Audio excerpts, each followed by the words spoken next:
Welcome back to Fuel.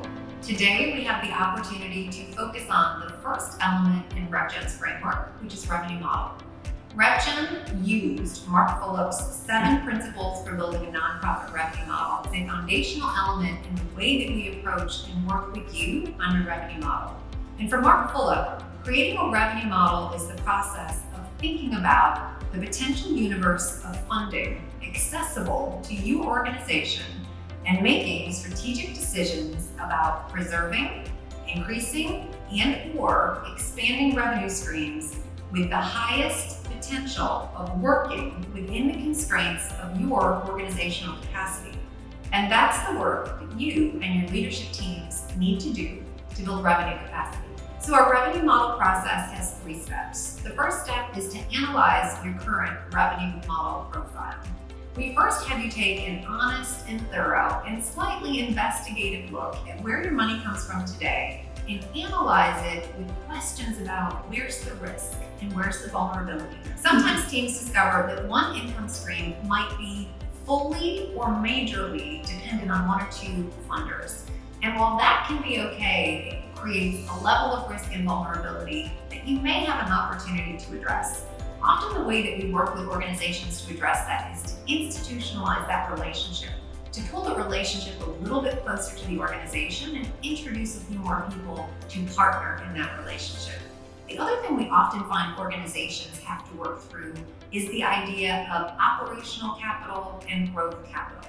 Now, growth capital is money that's provided to your organization for something that's new. It might be expanding to a new city, it might be serving more people, or it could be an entirely new program.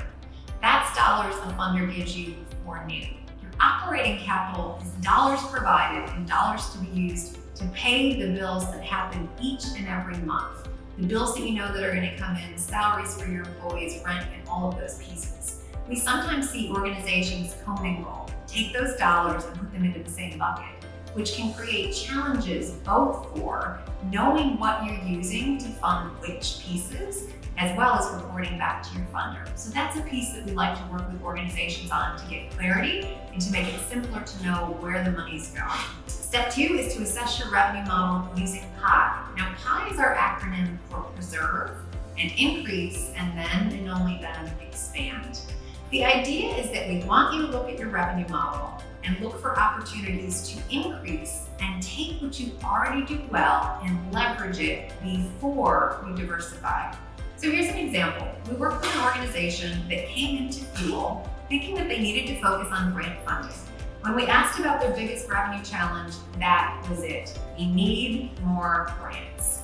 But when they completed this step, they saw that they had a track record of strong success with individual donors. They had a strong monthly giving program, and they had a lot of faithful and committed donors. So they, instead of going after their initial plan, opted to invest their energy in preserving and growing this piece of revenue that they're already really successful with first. You know, it's really easy to think that we need to add new revenue streams, that we need to diversify, and we don't want you to start there. We want you to think about moving towards reliable, predictable, repeatable, and replaceable revenue. And so predictability takes a priority over diversity. The third step for us in our revenue model is to craft your future revenue model profile. In this, you're going to look out 1 to 3 years. You're going to ask the question of where do we want our revenue to come from in 1 to 3 years? And you're going to take all of that strategic thought and planning and get your plan together to move towards that future revenue state. And that's our 3-step revenue model process.